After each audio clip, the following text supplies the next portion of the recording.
Early Childhood Education Committee meeting. That's also welcome to me. Want to welcome everyone to this meeting and make sure that we all know we hit quorum, we're good. A couple of topics to get into, so without further ado, I know we have at least one new member and a few folks I think would be helpful for everyone to introduce ourselves and go around the room, make sure we're all on the same page. And I'll start with you, Angela.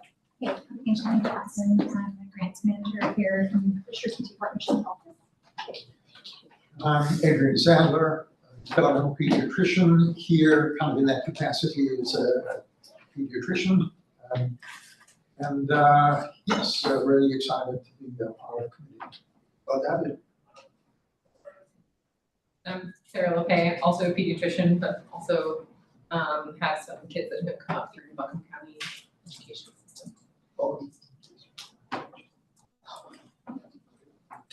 I'm Tim Love, Buncombe County Government Assistant County Manager. Welcome, Tim. Mike Taft, committee member, retired elementary principal. Elizabeth Daniel, the ARC of Buncombe County, elections open on disability. Al White, County Commission. Mark Moore, County Commissioner. I'm Maya Sloan, parent of ACS kiddos and former teacher. Pat Tuttle, and I am representing higher education as I used to be on faculty at Warren Wilson College. Hi, Carol Steen, Vice President of HR, IT, and Security for Biltmore Farms, and have two twins in business. Michael Frew, Board Attorney for the county. Delegate Tyler, Communications Team for the county. Wonderful. Well, thank you all, and I'm going to call out Tim here, just introduce everyone. For those who have not met Tim, which is very unlikely given how much on a network, Tim is our newest Assistant County Manager. We're very fortunate to have him, and I understand this will be one of the committees under his purview, so welcome. If you have all the hard questions, send them to Tim, the easy ones come to me. Chair, we've got two people, members of the committee online. Oh, excellent. Who do we, sorry, my eyes are not what they should be. Emily. Hi, everybody. Good afternoon. My name is Emily Nicholson. I represent the Land of Sky P20 Council. Great to see you all this afternoon. Thank you, Emily. What's the other name I can't Also see? Pam. Hey, Pam. Pam Holcomb. I am a retired committee member. Previously, I worked in HR and workforce development and dealt with early childhood issues. I was also a board member with a local nonprofit childhood center and have had children, foster children, and grandchildren in the early childhood system in Buncombe County. Thanks for joining us, Pam. All right, has everyone had a chance to review the minutes from August 6th? And if so, any corrections, adjustments to that? I'm a quick vote. Thank you, Commissioner Whiteside. Oops, I'll second that. All in favor? Aye. Any opposed? Excellent. We're going to jump right into old business and have an update from Angeline about site visits. So in the meeting packet we've all received, there was a file that shows all of the site visits we've got all scheduled now.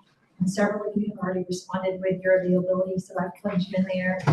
But we do have the capability, because this is such a large committee, if there's some that already have 4 committee members and it's one that you really want to attend, you can let me know. We can add more committee members for site visits.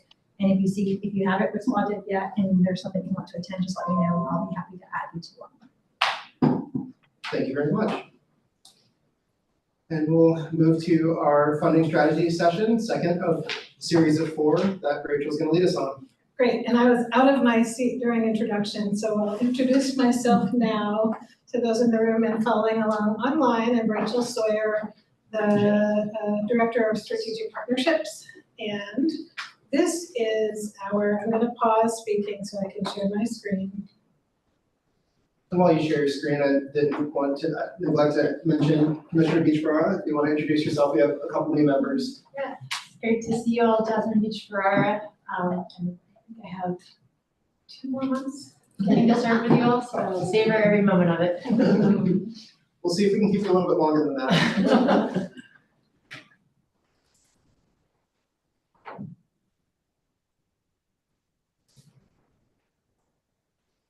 Okay, and sometimes there's a way to maximize the content on the screen, which maybe Angelica will be able to help us do.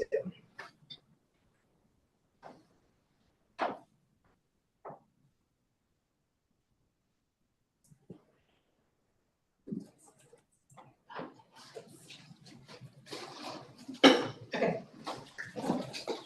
So we talked in the spring during our grant making about using our off-cycle time this year to dig in and really talk about what our funding strategy would look like. And so this is our second of the 4-session series. Last month, I'll do a little recap of what we covered. And just sort of looking ahead where this is taking us is in our October and November meetings to look at the various approaches to investing in early learning, discussing the impacts that might be associated with the various approaches, and discuss what our group's strategy will be like going forward, with the nearest term deadline of December, when we open up our grant guidelines for the fiscal year that starts next July, which is FY26. We are already in budget planning season for FY26 fiscal year. Okay, so recapping. Those of you who didn't make it to the session, it is recorded online and the materials are online. We dug into childcare regulation, the DCDEE acronym that we talked about, which is the North Carolina Health and Human Services Division of Child Development and Early Education.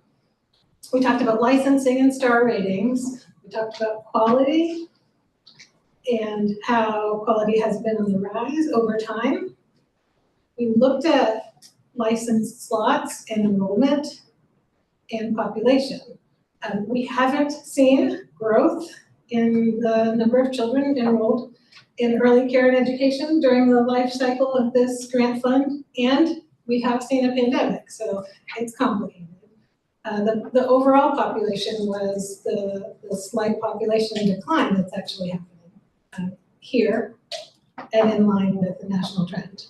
We looked at some comparison to other counties, workforce, teachers, and others employed in the system, and we looked at the provider survey results for those groups that we directly fund.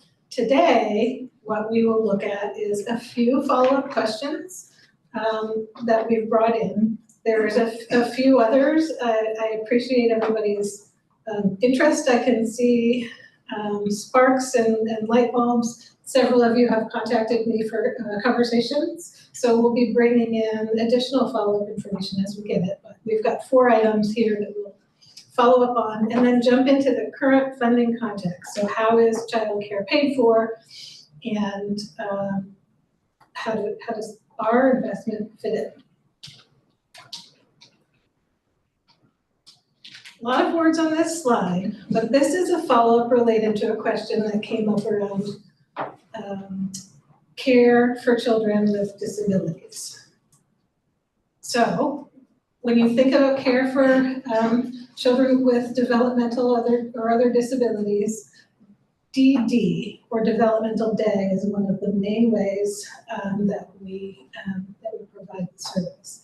As you can see from the very small numbers, this is not comprehensive. There's 28 developmental day slots in our community, and many programs enroll children with disabilities but don't do this really specialized care. And we knew that from the site visits and other conversations, from the applications we're hearing from providers where children's needs are growing, that are displayed in lots of centers and settings across the system. There's high demand for this program and long wait lists, as you can imagine, with a program that small. And like the themes we hear from other programs in early care and education. You hear about staffing shortages, compensation that's low for what's expected of those working within it, and limited resources. So when we asked around to our partners, like Bunko Partnership for Children and FIRST, we heard this is a program that is under-resourced. Rachel, may I ask a question here? Are the 28 DD starts all at Irene Wortham Centre, or are they distributed among many child development centres? So it goes through both public school systems. And so there are a couple of slots that are funneled through Asheville City Schools and then also through Buncombe County Schools. It's not just at Irene Wortham, but it is limited to just a handful of Just a providers. few centres, a few providers. Thank you. Thank you, and anyone on the committee, please feel free to jump in at any time. There was also a question about, have we seen an improvement in the previous backlog that we had heard about related to criminal background checks and specifically fingerprinting within that? And as we asked around, we heard that yes, we have seen significant improvements over the past several months. Those multi-month delays are down to a multi-week turnaround. There are still challenges. It sounds like out-of-state background checks are the ones that have the most burden in onboarding staff procedurally. There was also a question last meeting about Montessori. This was because we saw in Buncombe County, we've got quite a lot of centers, or a handful of centers that are 1-star. And Montessori programs often choose to stay at that 1-star, which is meeting the minimum requirements to be a child care center, and not opt into those optional licensure monitorings to get the 2 through 5 stars. We brought you a list of the 1-star centers and those that participate in the star rating program beyond that. And I had mentioned anecdotally last time that there's a new law going into effect, which is kind of like an equivalency. It has to do with modernization. QRIS was an acronym I used last time. That's the quality rating system that's behind the star rating. And this modernization will not only allow the one that I mentioned last time, which is, I think it's pronounced NACI, the National Alliance around Young Children. If a provider is accredited, there will be an equivalence into the quality rating system for North Carolina. It is also true that that equivalency will be offered through the accreditations within American Montessori Society and International Montessori Council. So 2025-ish, I was looking at some timelines of when this rolls out. We will expect that some of these may move up.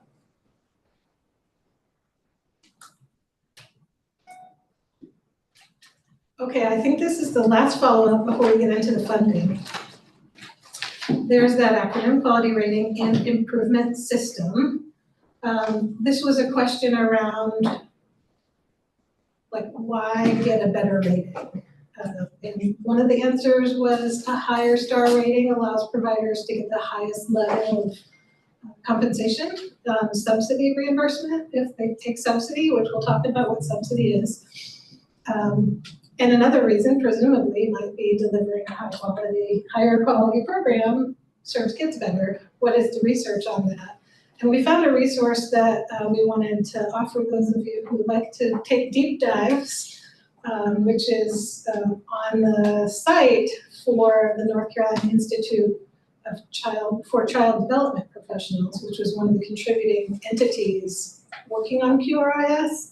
Their workforce-related resources and research library has a lot of depth And I can't point you to a specific study, but this is the starting place.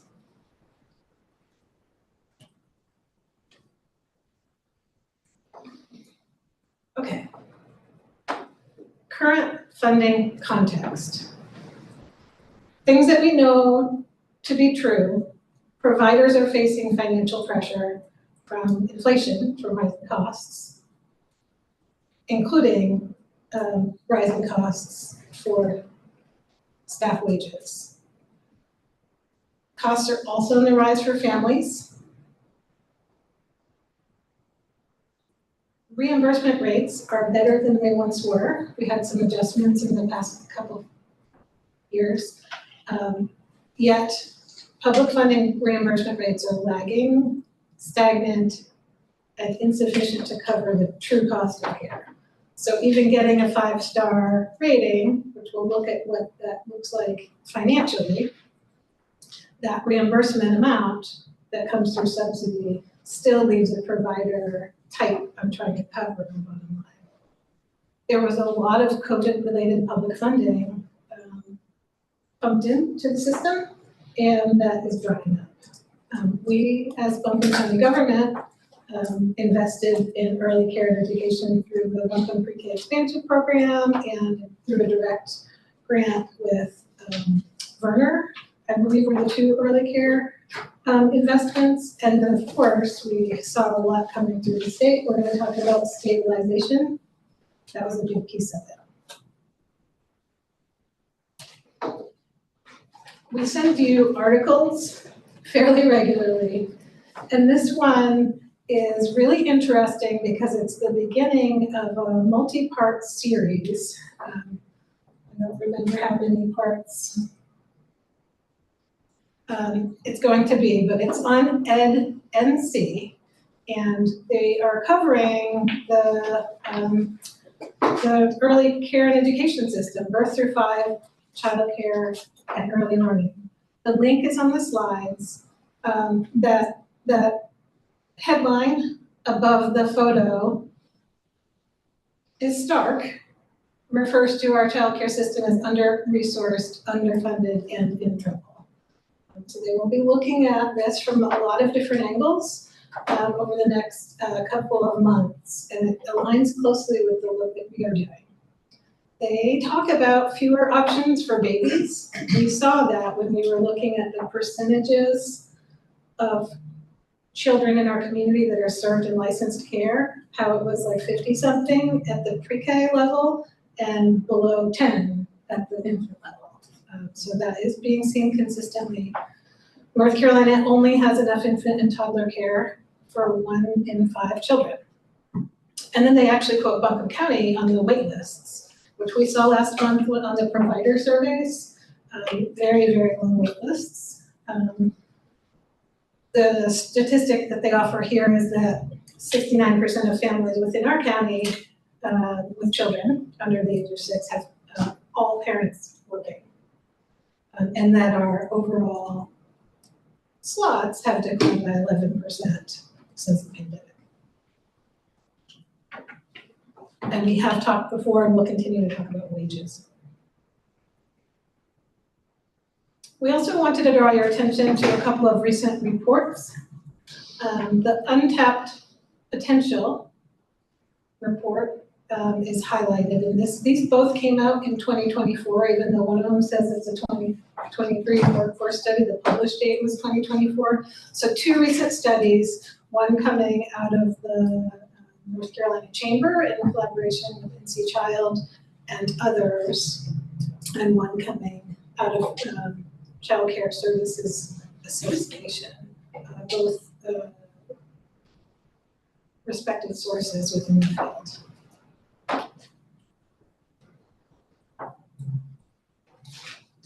So, how much does childcare cost? If you look at these numbers on the grid, which are data from a 2024 survey from Buncombe Partnership for Children to local providers, these numbers are monthly figures. So if you annualize them and look at the median, which is the 3rd row from the top, that's where your math would take you to a range of 11,000 to 13,000 per child per year for private pay. One thing just to point out in that, these, the data that they got, it does include full day and partial day providers. So some of them that are school day, school year, or even the part-time preschools is all included on that. So that's why we wanted to make sure you saw the min, the median, the max and all, because you know those that are only part day, part year are lower, so it would skew them a little lower. So Thank you for adding that.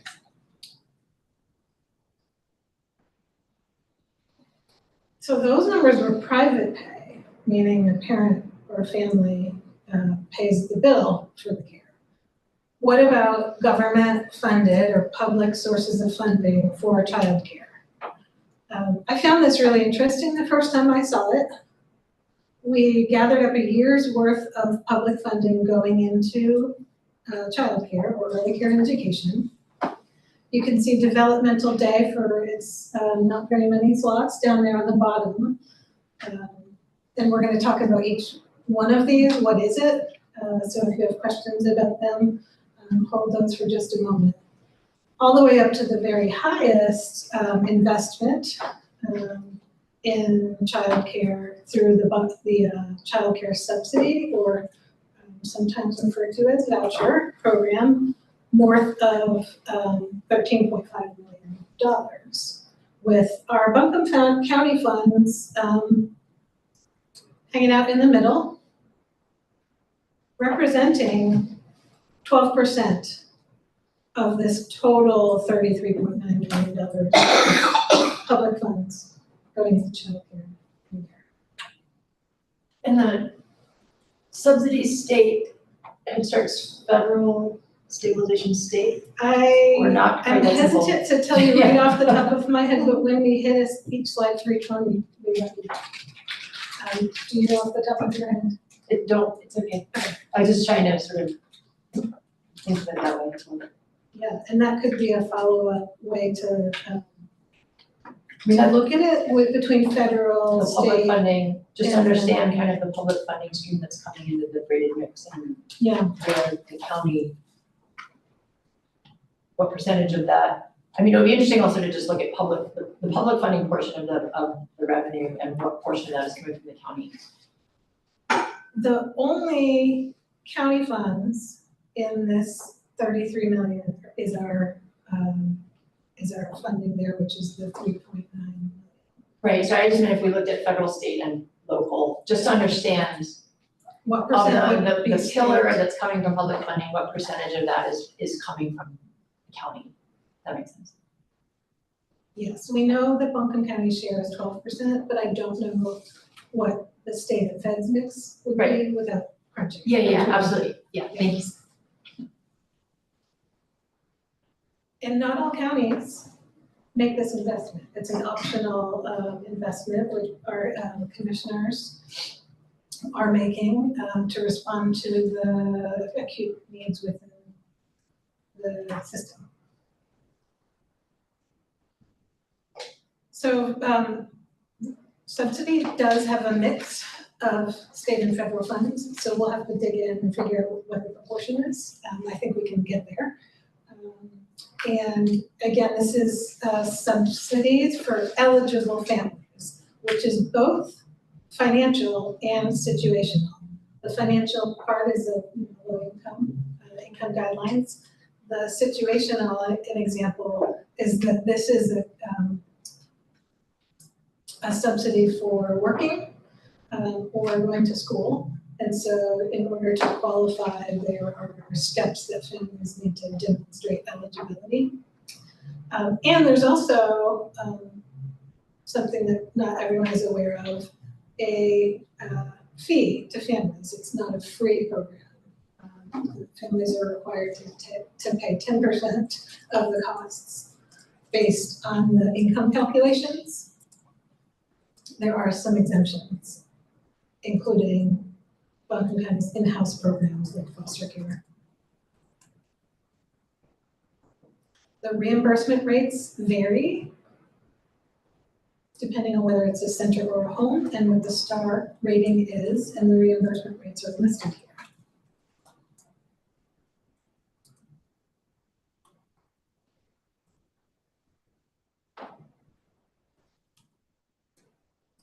So we're looking at the 5-star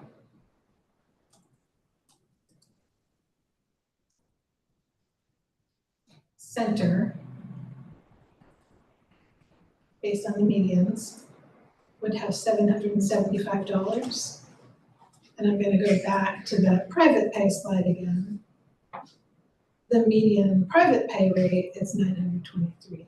We don't know that that is their true cost of care, but that's closer when they've done their calculations and decided what fees to charge parents to participate in the program. It's less, it's more than what the providers would get by participating in the subsidy program to make their slots more accessible to families that need support.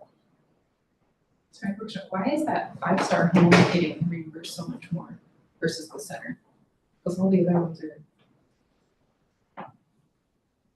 I'm gonna jot down your question and look into it. We'll follow.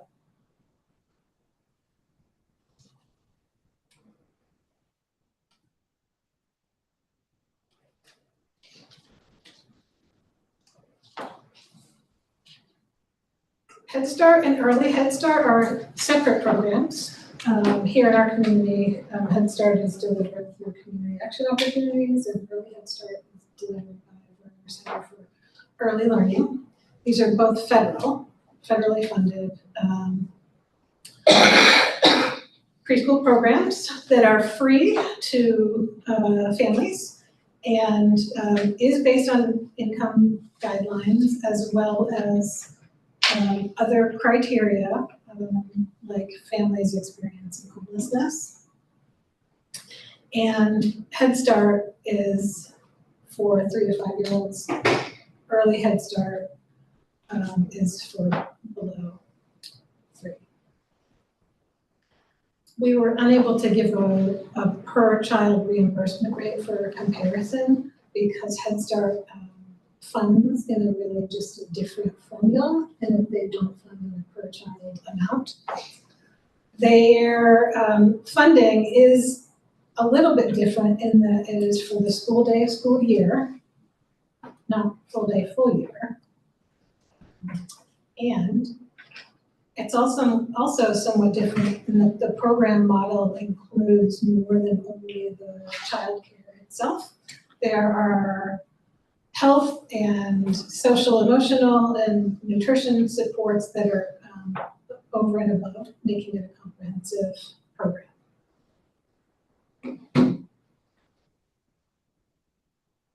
Stabilization grants you saw on the chart, and we're gonna look at that again.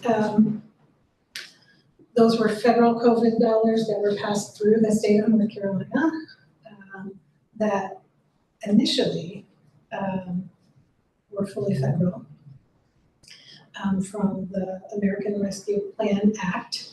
And they were granted to programs to try to get providers closer to their true cost and to increase compensation to staff. There were a couple of different methods that providers could access funds. These are the ones that we were in real danger of the cliff occurring. There had been one extension already, but we were worried it would fully end in June, as of June 30, at the end of the fiscal year. The state did come in with an allocation that was inadequate to get us through a full year at that rate. The state has not, I'll look at my public policy expert in the room, has not adjusted their state budget at this time on the very end. So we have the funding in the system that we have, and so we are likely looking at another cliff at the current, on the current trajectory. And when we look at the chart again, you'll see the significance of that amount of money that we're missing. And then Buncombe County funds, we are going to spend some more time talking about. But this, I assume this is gonna be the funding source that the people in the room are most familiar with. NC Pre-K, again, these were listed in descending order, so we're getting lower down. One of the things that I learned from compiling this information is that Buncombe County's funds exceed the amount of funds that come into our community through the NC Pre-K program.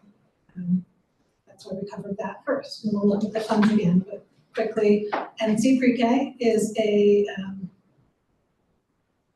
yes, it's 100% state-funded program for the last year before kindergarten, the 4-year-olds and rising, 5-year-old rising kindergartners. And the reimbursement rates are listed here. This also was eye-opening in terms of going back and comparing to the subsidy rates, which I mentioned had received an adjustment within the past couple of years. These rates are lower than the subsidy rates, although the rates vary depending on the kind of setting. So a Head Start center versus a public school versus a private center, they know that those different types of groups have different public funding that they can stack in order to cover their services, so the rates are different. And then finally down to developmental day, it reimburses at the highest level and has likely the highest cost to deliver the program in terms of the special services and supports for children with special needs or developmental disabilities. And I didn't mention that with NC Pre-K, but again, that is a program that requires over and above. For example, the requirements to be a teacher in a classroom, the lead teacher has to have the BK, the birth to kindergarten 4-year bachelor's degree, whereas that's not a requirement to be a teacher. It can help with quality points on star rating licensure, but it's not a requirement in other classrooms that are NC Pre-K funded. And with the developmental day, they are one of the higher reimbursement rates right now, but that has changed in the past year. They were at $999 and they hadn't had a change in the last 25 years. So it was the first time they had raised that rate in 25 years. Back to the description of lagging. Now that we looked at that, information about what each program is, another look at the chart and where all of those total figures land. It's like, I'm imagining it color-coded for state, local, federal. Here's a look at that same information, but over a 5-year period. So flipping back quickly, this is just 1 year. This is the 23-24, so the most recent year that we just ended. Whereas this is a look at that data, over a 6-year period. So some sense of the change or growth within program amounts.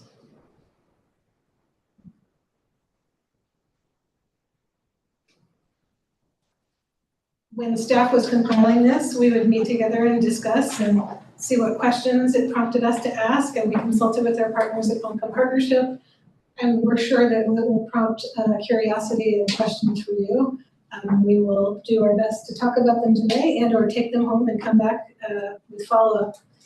Before I leave this slide, I want to point out what's most stark to me, which is the stabilization grants. Really added a lot of funding into a starved ecosystem, if you will, and is on the decline and potentially being phased out. There are, I think we shared about a group called WNC Early Childhood Coalition. That's a group that's doing a lot of advocacy advocacy on early childhood issues and childcare specifically, and this issue within that space. So that's something to subscribe to if you want to follow along this topic. Okay, so Buncombe County's fund. This is the multi-year look at our fund. Instead of just showing you the 6 years that we have a dollar amount for, we actually added the pre-existing investments because, like many things, a new initiative started from some existing work that had been happening. So Buncombe County had a few investments. We had helped with the Don Collins Center and helped with the Valley Child Development Center, and I think to get a classroom launched in Johnston Elementary School. And they sort of grew together to be sort of program of work, which was a precursor to this fund. And that $3.6 million was roughly equivalent, I think at that time, to a penny on the tax rate. Nonetheless, that was our starting amount, and then each year it's plus 2%.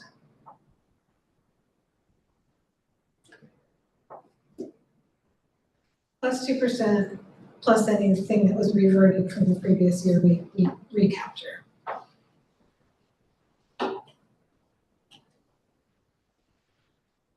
Our initiating commissioner resolution authorized investments on early care and education with an emphasis on pre-kindergarten, and our committee worked to define specific strategies within that.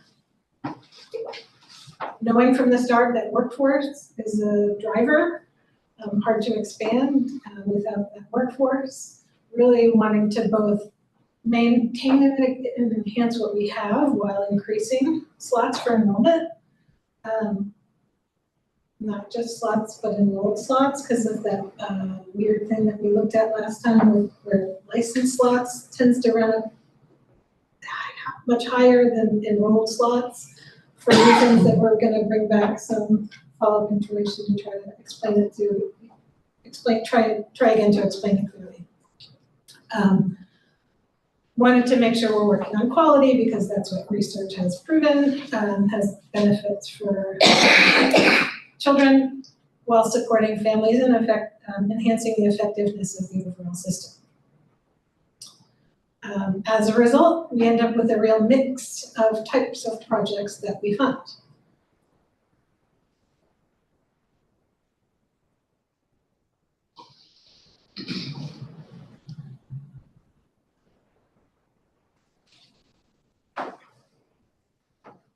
We're looking at 22+ million invested so far. I take the creation of 409 new slots with a grain of salt for a couple of reasons. Not all created slots end up getting realized.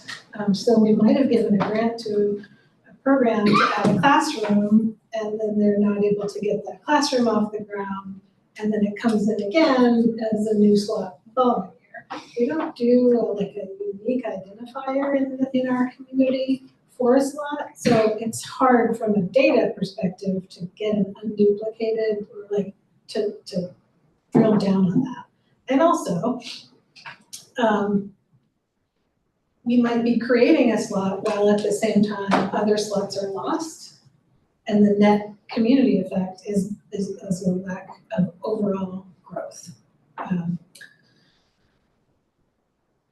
This gives you a look at the essentially the reach. And when we looked at the count for the most recent year that we just ended, we showed it on another slide as 23-24. It's shown here as FY or fiscal year 24, same thing. We had a number during last month's presentation that there were 3,901 total enrolled slots in the county. And these are the number of slots that we touched that were funded in part with some support. We don't fully fund probably any slots, but we have an impact on 947 slots last year, which is, That's material. That's almost a quarter of the total slots in the community. You're not intended to be able to take all of this information in, but the overall zoomed out picture here is that we tried to categorize into what we're funding that are providers, what we're funding that is workforce, and what we're funding that's like overall support from the system. You may recall that we allow groups to apply under more than one strategy, so we can't simply run a report by strategy, but we went through this list of projects and kind of sorted them for our at a glance.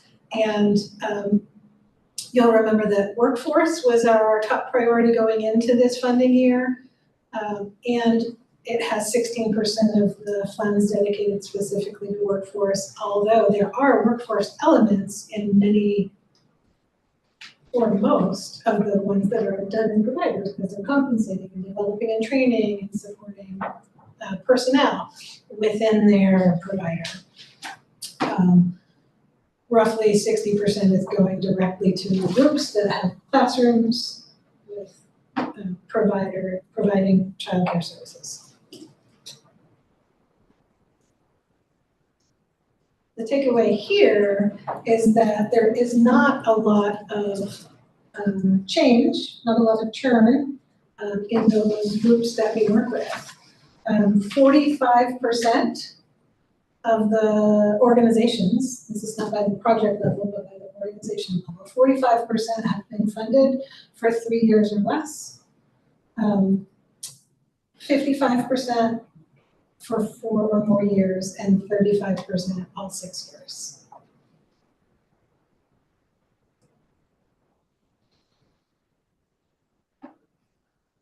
This is a list of the total funding by organization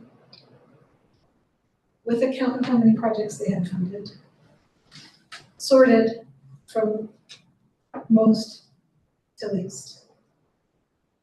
Buncombe County Schools doesn't tend to get annual grants of this size, but they were the fiscal agent for the Werner expansion at Emma, because that was the capital project on their campus, and we're also limited with the ability of not being able to fund capital for nonprofits. We do fund Buncombe County Schools BCS Learning Labs. The size of that grant alone wouldn't put it in the top 3, so I was just reminding that's kind of how that one got up there.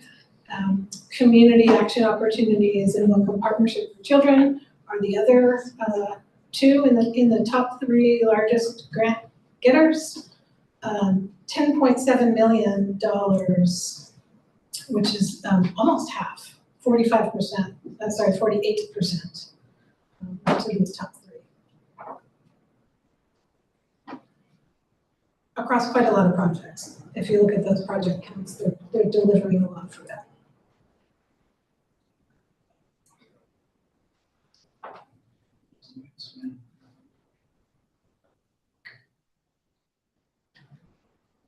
Any of you who are on social media might be familiar with this versus that, or this or that. You'll see like people standing up in a line,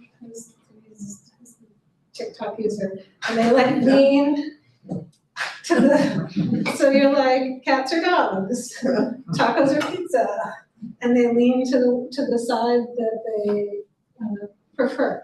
And it's a silly little game, but we started thinking about all these balances that this committee is trying to navigate. And these really are a set of opposite things. So bear with me as we think about this for a moment. One option for a big investment of $4 million, let's round it to that.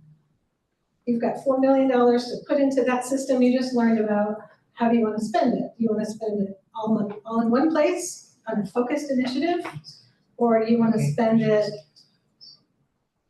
on a mix, a variety of different projects? We're doing both. now that we have folded the NC Pre-K expansion project into our grants, that's a grant of almost $1 million. I don't remember the exact amount, maybe under 900,000, but it's a significant kind of focused initiative. And we also have our other grants across 6 strategies. What about, if you had your $4 million, would you put it into classrooms so that those providers, those buildings with the kids and their families are showing up each morning so that they can have the funding? Would you put it into whole system support, like those workforce training programs or the behavioral health visiting program that goes across and helps with mental health supports across the system? The answer that our committee has given is both. We are funding classrooms and we are funding system effectiveness. Here's another one. This versus that. Infant and toddler care, pre-K. It came to us from the commissioners as an emphasis on pre-K. This and that. This and If you that. will, yeah. Yes, this and that. We're taking this and that spoiler on every one of these.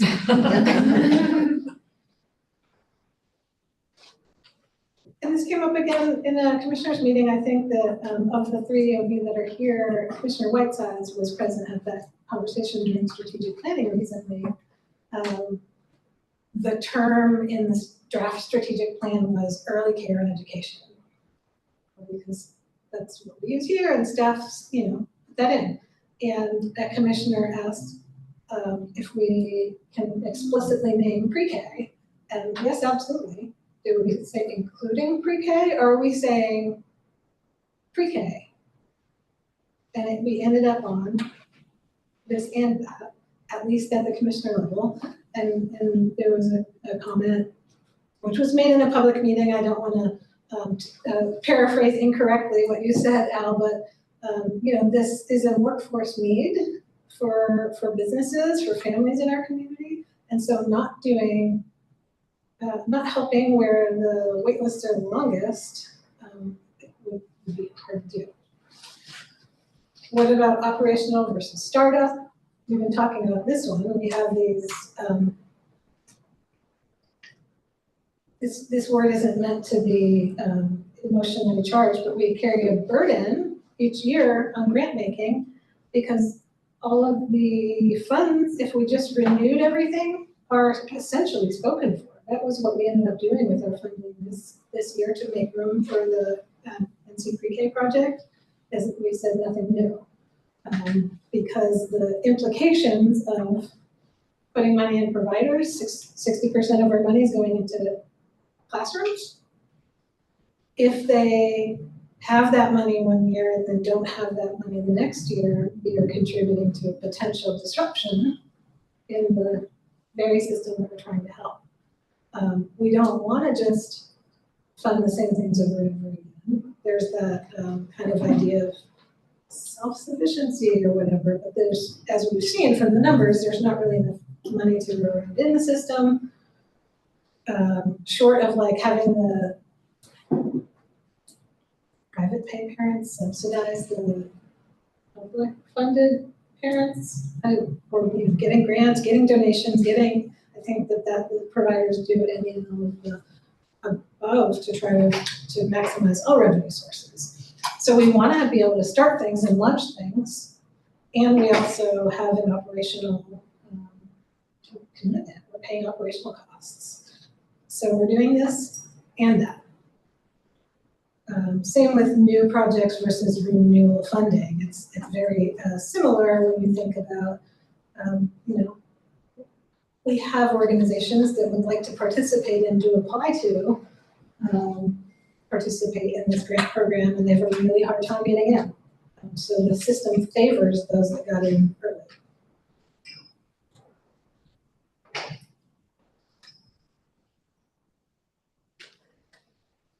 I'm gonna sit there and let that start on. Everybody's got their thoughts. I will say what the next steps are and then ask about questions and discussion.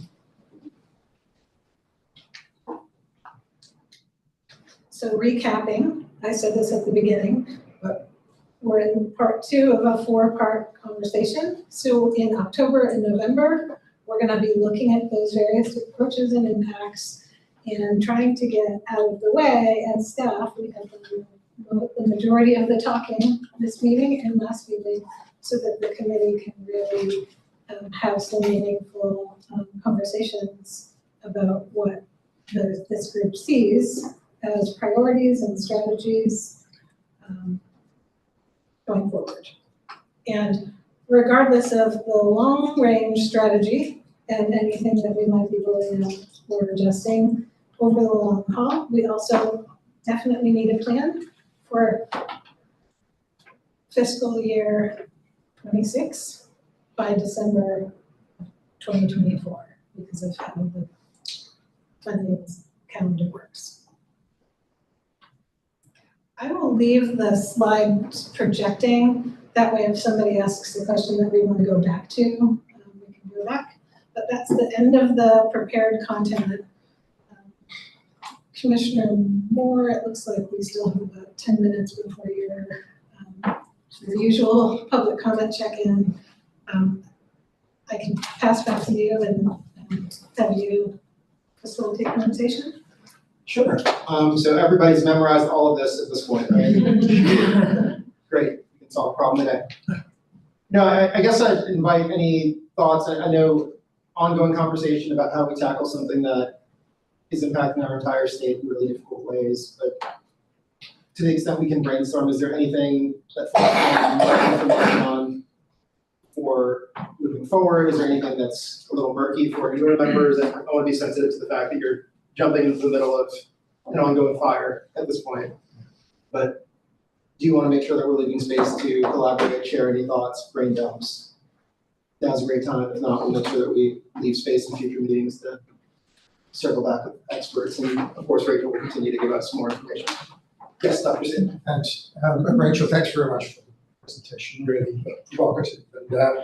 And with regard to that, this versus that dilemma, it seems to me that early child care education is not a real functioning market in the sense that you can't really expect to put some money in to initiate something, to seed something with the goal then that it becomes kind of self-sustaining. And so, inevitably, I think that there is some obligation for ongoing need for funding. So that's just the first thought that I had. I don't know if that's something that others would like to comment on. You obviously working in this area. Related to that, I'm wondering, sort of one of those comparative questions, and it's sort of in the position that the county has to continue to fund. So do we know what percent, I'm sure we do know, the question is how, how we get the money, what percent of our county budget goes to funding K-12 education? We're saying this committee's doing 12, is roughly 12% of early childhood in its entirety. Is the county supporting K-12 at a level less than 12%? More than 12%? Which gets back into that piece where I've said all along that, how much does the county step forward on early childhood education compared to what the state's giving us and what the state's giving public K-12 education? Where does all of that compare? And I would suggest a rider to the question, which is, what do the laws, what do the North Carolina general statutes say in terms of responsibility for those costs? Because in K-12, we see that the state has given responsibility to fund, everything but the capital, something like that. Yep. And the county ends up picking up with supplements, sound familiar? Could I help out the here? inadequate costs. Let me help out here. When we received the property tax statements this year, we put in there, of every dollar of property taxes that we spend, 30 cents goes to public education, K-12. This year, we've given K-12 $125 million. So we give, and one of the reasons we end up giving more is because the state is giving less. Now, we are number 49th in the country of what we contribute to public schools. And we have legislators brag about what we are doing for education in North Carolina. It's a crying shame, really. But this is where we are really in a dilemma. When we started this committee, and back me up, Jasmine, because it was really, a lot of it was Jasmine's brainchild. We started talking about it. But when we started it, we knew that we have, it's the need for pre-K for childcare in Buncombe County, as well as all the state, all over the country. It's unreal. You know, I was losing people when I was still working, and I've been retired since 10 because of childcare. People couldn't continue to work. It was cheaper to stay at home with their kids. But once we started this, you know, and that's why we started in the county. But what's been surprising to me after we started this is when you looked at the list there, North Carolina pre-K and developmental day is less than what we're putting into it. You know, and it shouldn't be that way. When you look at the stabilization funds that the government put in, folks, that was just temporary money, really. That was not permanent money. We knew that that was going to go away. And that's what was unfortunate. But, you know, it's frustrating at this level, at the county level, when we try to manage and do all we can, but we're not getting the support that we should get from Raleigh and from Washington. All they give us is lip service. They tell us how important it is, but we can't be successful on top. We need to see the funds. And I think that's the dilemma we're in. Now, if we hadn't had our local fund, we would have lost slots during COVID. You know, we were disappointed really in that we didn't create what we were hoping we would create. But when we stopped to look at during COVID, we saved the slots, you know, where other counties were losing across the state. We came through it a lot better. But we're still back now to square one in some ways. Is okay, we still need to grow these slots. But now the problem is, you know, we're caught between a rock and a hard place because the taxes, you know, for 2 years now, because of education, we've raised property taxes. What, 1% last time and a little under 2 this time. And that's coming from the strain that we're getting from Raleigh, you know, because of what we're not getting, and we're trying to make sure that we prop up the education here. But it's still a dilemma. And I think too, that what we see from the preschools that we are supporting, they continue to need our support because of what they're not getting in subsidy, you know, from the state or, you know, federal funds. And I think a lot of people seem to think that we're getting more from the government, from state and the national government than we are, you know, for education. And that's what's pushing us here. And we've got to decide with funding what we're going to do going forward, because we want to ask the commission for more funds, but we also know that even getting more money from the commissioners, we still are not gonna get what we need.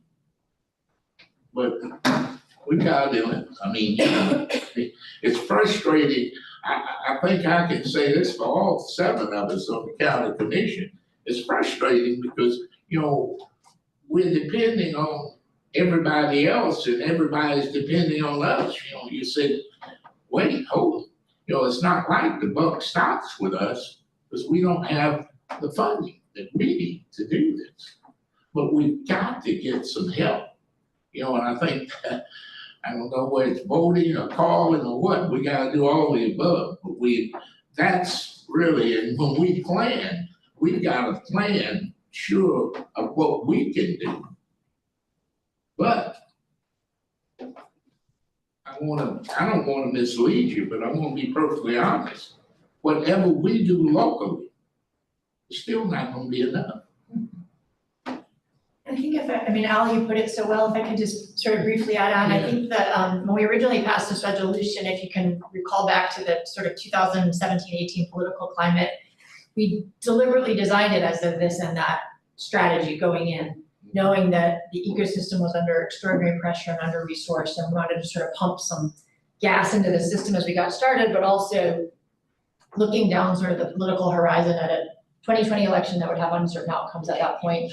And also the Leandro case, which was continuing to make its way through the courts. So in fact, until about a year ago, you know, we were still sort of waiting to see what the federal climate would be like in terms of authorizing additional funding or legislation on universal pre-K, and also in the state level, how the legislature would behave post 2020 and 2022 election cycles, and then also where the Leandro case would head.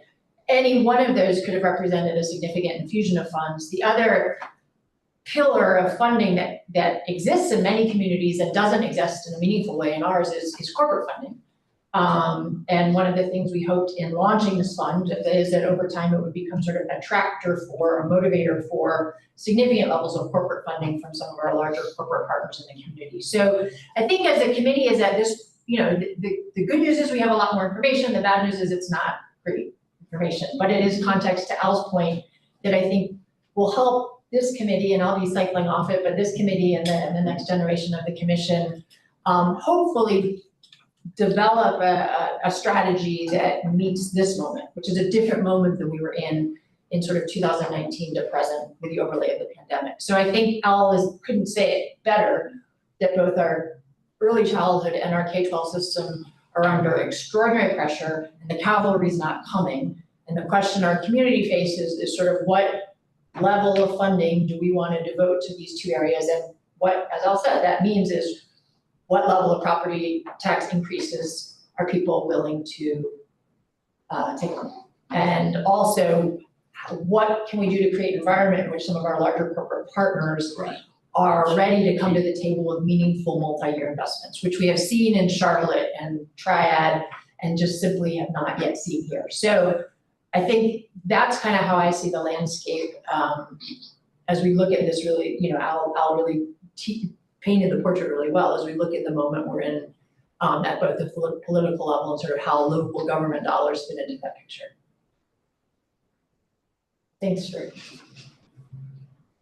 What does that look like or mean about corporate funding? I mean, was there something that we can be?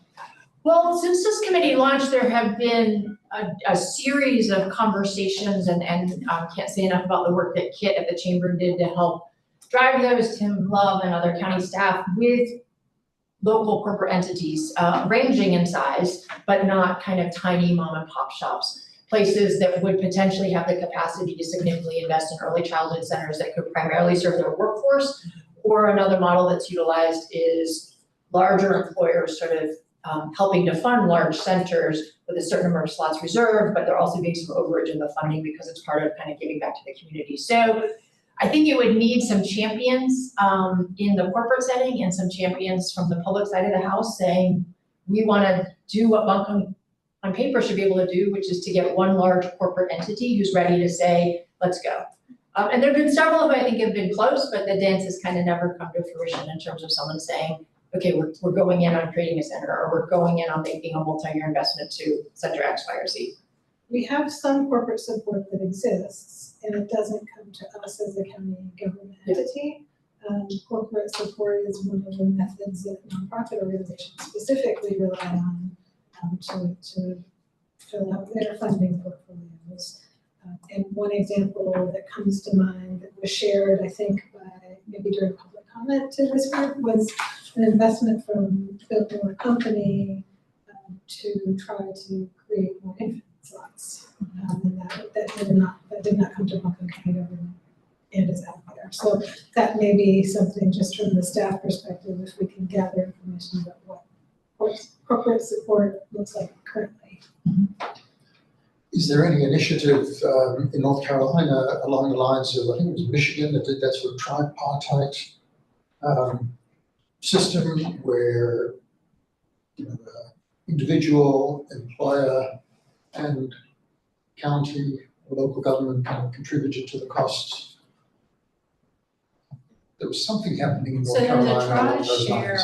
I think it's TriShare or TRICARE, I can't remember the name of it, but I have been in talks with, because I think it's maybe Cleveland County is the only provider in this particular area. And right now they're at the point of more just trying to gather interest from employers.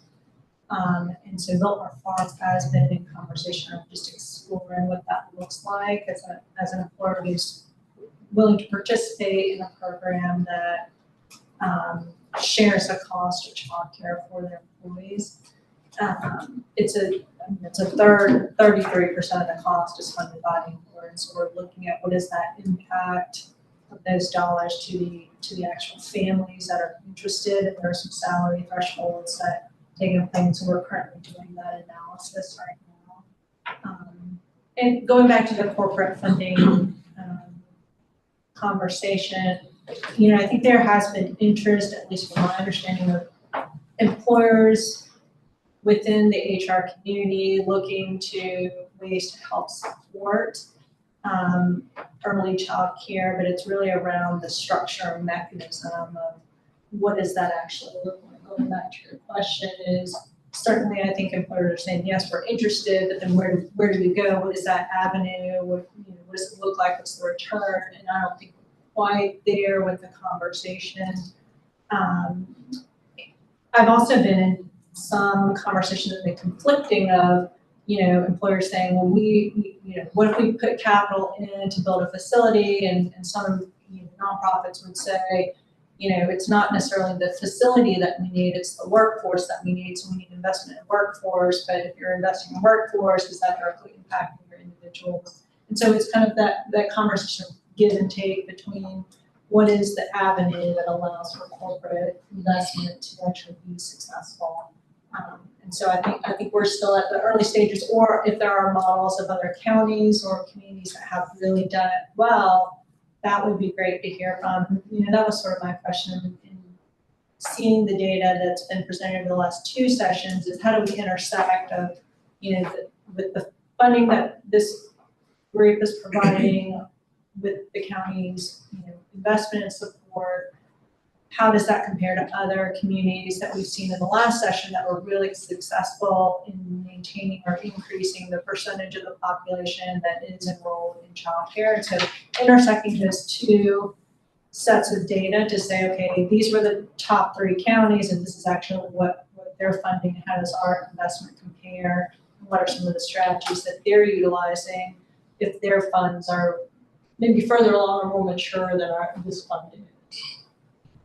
I think one thing that could help on the corporate side is if we were able to bring more corporate partners into this group, and starting by thinking about who are the largest employers in the area, and maybe if we could have more members of this group represented by those individuals, so that there would be someone from some of the largest employers just hearing time and time again how challenging the early care landscape is. I think that could be helpful. I know we've got some representation, but if we could broaden that somehow. And I do think the chamber does a good job of bridging the voices of this group that's funding organizations that are requesting funding to also the larger conversation of advocacy from all aspects of the community, including the corporate sector, of looking at how do we support early child care. So I think Kit did a really great job of that, of continuing to bridge that conversation with the business community. I think would be helpful, in addition to, or thinking about that way of how does this group collaborate with those other groups that exist.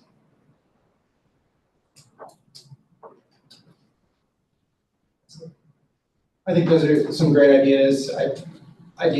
I'll brainstorm a little bit more before I put out something half-baked, but I would agree that having a concise kind of brief, this is our ask of you, like now that we have you at the table, let's have something ready when people do join. I'm aware, especially losing Kit and seeing people rotating through Asheville, we might have a limited window to actually keep people's attention, so let's have something teed up along the time that we're bringing them in. So we're making the best use of that high level of engagement to keep them enticed, since you'll figure people are not eager to spend their lunch breaks in county meetings. But no, I think a lot of good conversation here and open to more ideas. Rachel, you're probably gonna get inundated from all of us with additional thoughts, but it seems like this merits, maybe not next meeting, but the meeting after, coming together with some idea of what a plan could look like, or even a roundtable for us to discuss it in a more long-term kind of view, because I think we're pushing 15 minutes now, so. Are you specifically saying corporate support, like having a session on corporate support? Yes, but let me take a little bit to talk to yourself, other commissioners. We'll use Tim Love's amazing knowledge of our business sector and economic development and really just figure out what that venue could look like and come back with some proposed ideas for how we engage. That sounds good. Yeah, my experience is Kit will sometimes bring me in to meet corporate partners, and there's some level of interest and willingness to support. And it's exactly what you referred to, Carol, with mechanism or avenue, like how exactly. The idea of opening an on-premise childcare center is complicated for a lot of reasons. And there's not necessarily a clear set of things that we would be putting in a brief at this time in terms of what our ask is. We also, as Buncombe County, don't tend to do fundraising, so we would want to be really thoughtful in a way that is collaborative and in alignment with nonprofit partners that rely on corporate support for their operation.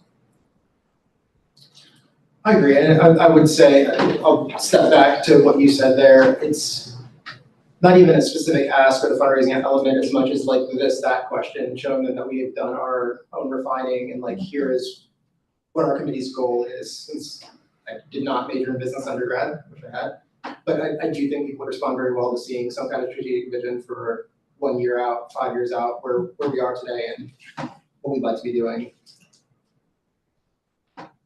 And I think one of the mistakes we've made in the past is to, I know I was involved years ago with the banks when we all looked at building a facility together for the banks. Well, we got into the problem, okay, how do we keep it going or whatever? But I think we need to change the strategy because that's still today sometimes how we look at the major businesses, in the community. But we need to come up with a strategy where we said, okay, we need to get around the table, but we need the funds, sort of like the 5x5 at the chamber, different, for the people who really committed.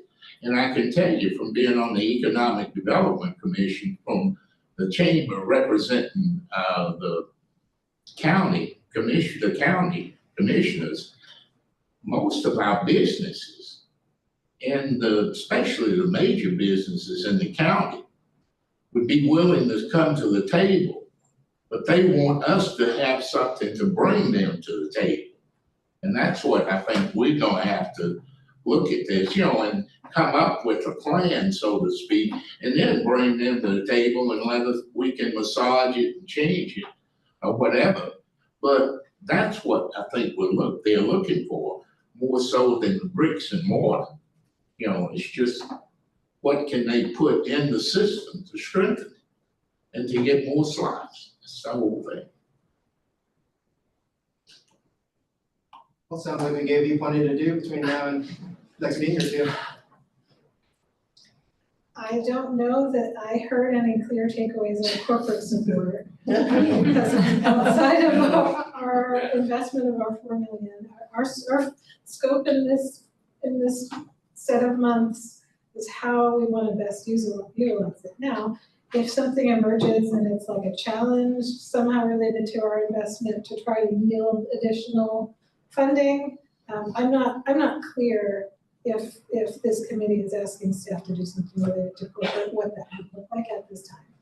I would say, not to give you too much vague to work with, everyone take what you can from today in terms of brainstorming. We got the 5,000-foot view now, how do we make it happen? And we can certainly huddle up on that. We can have maybe allot 20 minutes of our next meeting to come back to the table with any ideas, specific ideas that we can give you directives. In the interim, I think it'll just be a lot of conversations about who we need to talk to, who's on our list to talk to, and work from there. But having some clear vision of what we'd like that partnership to look like is kind of the tentative homework for all of us, and we'll get you some clarity on what our specific ask is of you. Great. We made note of the various questions, and I am reminded that I wrote down if there's a way for us to figure out what corporate support exists now. That might be some information we can gather between now and next meeting. We'll see what we can come up with. We still have a few questions in the queue related to coming back with follow-up from the previous meeting. So I expect that we'll start the meeting with some follow-up, not to try to maximize too much of the actual meeting minutes, so that we can move into the sort of philosophical conversations of any adjustments that we want to make related to how we're spending Buncombe County's investment. That sounds great. Thank you. Thank you to staff. What an extraordinary team that just all just got it. Oh, yeah, you It's amazing. When we started this in 2017-18, it was a wilderness of data, and this is incredible. All right, I'm going to take Rachel off the hot seat for a minute. And do you have any announcements, Angela? Anything of interest? Perfect. Well, we'll move to public comment. For those, I don't think we have anyone new, but public comment, 3 minutes per speaker. I will be rude today and interrupt you so we can get people out on time, since I know there's a lot of tight scheduled things happening around the county right now. But with no further ado, Pepe? I'll yield my time. Thank you very much for everything that all of you are doing. Thank you. Betsy? All right, no pressure. All right, I'm gonna see if I can do this in 3 minutes. You ready? Okay, I would like to thank this committee for your tireless commitment to the world of early childhood in Buncombe County and your work to increase the numbers of children served while growing the workforce. My name is Betsy Stockslager, and I'm currently serving as the Director for the Workforce Development Preschools located in the 4 Buncombe County high schools, and my position is funded through this committee. Our preschool program has been a cornerstone of the committee for nearly 4 decades by prioritizing enrollment for Buncombe County school employees at an affordable tuition rate. We support staff retention and contribute to a stable workforce. As we enter the 3rd year of grant funding from this committee, I felt it was timely to update and reflect on the developments over the past 2 school years. The BCS Learning Labs rely solely on tuition and grant funding. While the program benefits greatly from in-kind support from the school district, such as building space, custodial service, and technology support, it is important to note that there is no direct district financial funding allocated to the pre-K program. With the loss of COVID-19 relief funding, we will face a deficit that exceeds over $120,000. Despite these obstacles, we remain committed to providing affordable childcare, serving primarily district employees, which directly benefits our community by ensuring a consistent educator presence within our schools. In the 22-23 school year, funding from this committee allowed us to centralize and unify our 4 sites for the first time. This shift enabled staff to collaborate effectively as a professional learning community and allowed all funding to be managed centrally rather than at individual sites. This centralization provided improved oversight and management of funds and fostered a cohesive operational structure. Also in that first year of grant funding, the program was renamed BCS Learning Labs, an effort to identify and celebrate the uniqueness of the classrooms within the larger system. These labs offer high school students hands-on learning experiences and early childhood education, aligning with best practices and real-time application of course objectives. The renaming also provided clarification of the separateness of the preschool classrooms from the school district. In the second year, we further expanded the program by accessing additional funding through the Buncombe Partnership for Children's Ramp Up Initiative, funded by y'all.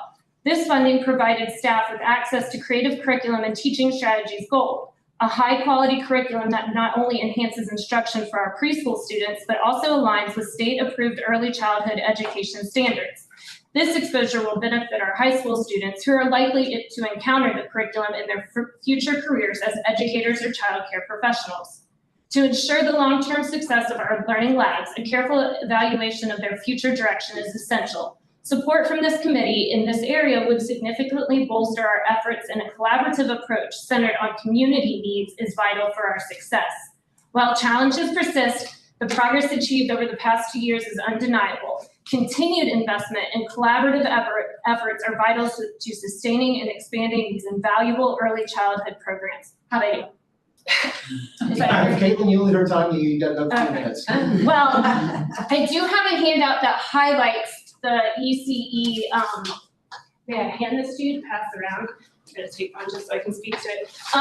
The stats of where we are this year, Caitlin's position as a career coordinator for early childhood workforce through Dogwood has doubled the enrollment at our high school level. So this includes what our child development numbers are this year in Buncombe County schools, which is higher than it's ever been, our increased exposure and need for teachers to teach that program, as well as our increased enrollment in early childhood courses and the numbers of interns we have. And when they leave our programs, they can walk in to any program in the county with their background check, their health and safety, their CPR, and everything that a center director needs. So we are graduating highly trained, ready to work in the field high schoolers.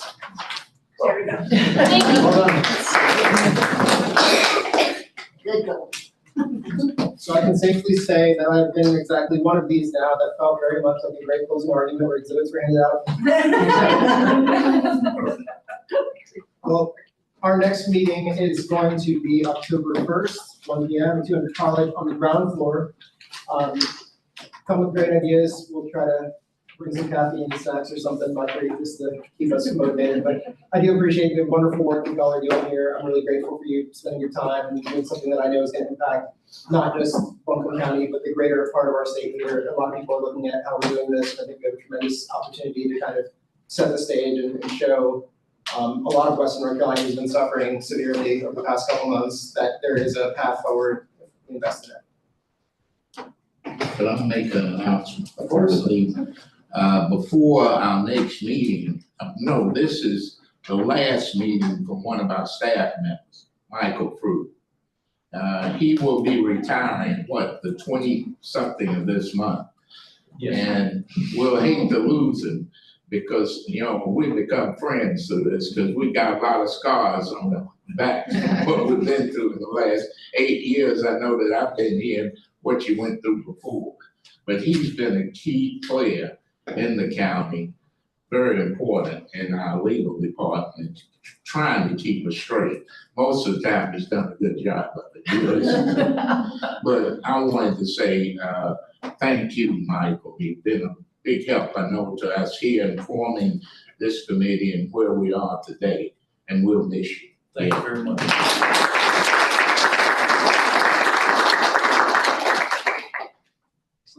Are you gonna miss coming to meetings, Mike? Depends on the mood. Fair enough. That's fair. I will move to adjourn.